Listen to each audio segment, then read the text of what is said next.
On this channel, we love to run numbers for people. It's called Million Dollars Made Easy, and we just plug in numbers, looking what the S&P 500 has done in the past and project ahead to what it might do in the future. When I've been running these numbers, people sometimes says, "What do you mean you run out of money?" For example, I did this scenario.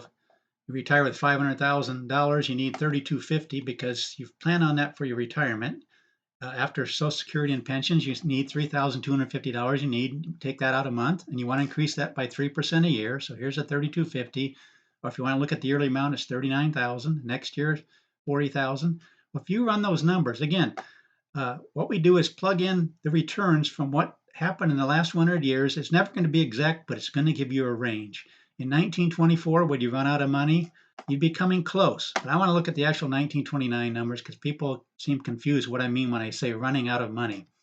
Here's what happens. You start now with 500,000. Here's the 500,000. The market goes down 8.42%. That is, it leaves you with 457,000. But then you got to take the 39,000 out. So now you're left at 418,000. Okay. Then the market goes down again 24%. There's 418,000. Now it's 314,000. You got to take this inflated 40,000 out. So you're down to 274. Again, you keep going down through here. You're just running out of money. So by the fourth year, even though you got 62,000 in there and the market goes up 53%, whoop to do that 53% of what? Only 62,000. You take the 43,000 out of there, you're down to 51,000, and pretty soon you're out of money. That's what I mean by out of money. Does it happen very often? Well, in this case, it would have happened 26 times in the last 100 years using the returns, historical returns. So that's what I mean by running out of money. People say, well, nobody would run out of money. Well, what do you do? If you're planning on 3250, I guess you could go to a 0% COLA. Let's go ahead and do that. 0% COLA. In other words, it stays at 3250, and even though prices are going up in retirement, you can't raise what you're taking out because you just don't have enough money. In that case, only 9 times in the last 100 years you'd run out of money, but you'd have to stay with this 3,250 for your whole retirement. You'd just be sticking with 39,000, even though prices are going up, and you could really use 40 or 50,000 down here because of inflation, but you can't do it.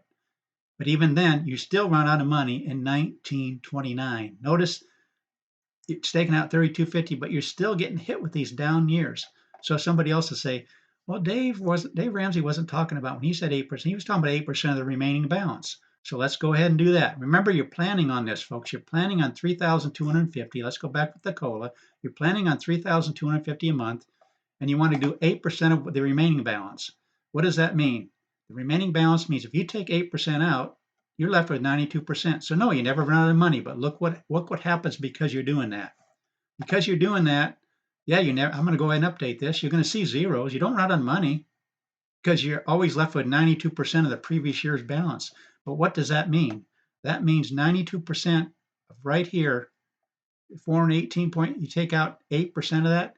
You take out right here. You can take out 2,793 that the second year when you were planning on 3,250, but you're only taking 8% of the remaining balance. The market goes down 24%. Now you're down to 281, but you're only going to take 8% of that.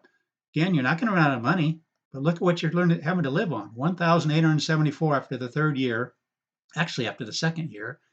So this 281,000 goes down by 43%.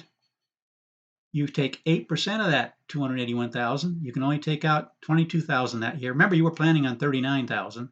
Now you're down to 159,000. You take away the 22,000, you're down to 136. You keep going down through it. By the time you hit this good year of 53%, you're down to 114,000, and you can only take out $912 a month. You're planning on almost 4 times that amount, but you can't do it because you're using the 8% rule of the remaining balance. Are you running out of money? Technically not, but how long could you live on $764 a month when you were planning on 3,250 going by the rate of inflation? That's what we mean when we talk about running out of money. You can either go this route and actually see how you run out of money. This doesn't happen that much, folks. We realize that 3% COLA in the last 100 years, using the numbers from the returns 26 times. When people say, well, why? What do you mean you run out of money? That's why, because you're taking it money out, increasing amount because of COLAs in a decreasing market and a bear market, and the money just runs out. You can cut way back.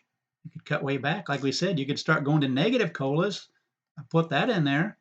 In 1929, it was just a horrible time because it was 4 down years. How often does that happen? Not very often. But we do have the 2000s where we had 3 down years in a row. Most of the time you don't have only one time you have 4 down years. Another time you have 3 down years right here. You have 3 down years right there and 2 down years right there. But when that happens, they call that sequence of return risk. That's why people talk about running out of money. That's why the Monte Carlo simulations show in certain scenarios you will run out of money at a certain age. Again, not because you necessarily will run out of money because you can cut way back. Instead of eating steak, you might eat hot dogs. Instead of living in a place that's $2,000 a month, you can find a place that's $1,000 a month, a junk heap or whatever. You'd have to cut back though. Otherwise, you do run out of money when you have these down markets, especially when it happens at the very beginning of your retirement. Again, you're planning on $3,250 a month. Planning on in the fourth year, fifth year, you'd be with living on $3,658, but you can't do it. Can't do it. Can't do it because you're running out of money. Hopefully this kind of explains it. I've run into this question several times. Then, well, people wouldn't run out of money. No, but money would be so tight, it'd be so uncomfortable, you'd probably have to go back to work. So that's what we do for people. Again, could you really live on right here? Could you really live on $764 a month when you were planning on 3,250 just a few years earlier? You'd probably have to go back to work. No, you wouldn't run out of money because you're taking 8% of the remaining balance. I realize I'm repeating myself, but I want to emphasize because people are misunderstanding what I'm saying here when I say you run out of money. But this is how it happens. You either run out of money because you keep taking out what you plan on taking out, or you got to cut way back. I mean, so far back, you're probably going to have to go back to work. But that's what we do on this channel. We run numbers, but we also like to explain some issues that come up. And that kept coming up when I was running some numbers for people. Again, please consider subscribing to this channel. Please tell your friends about it, that there's a channel out there that will run numbers for them. Please share the video, like the video, and thanks for watching.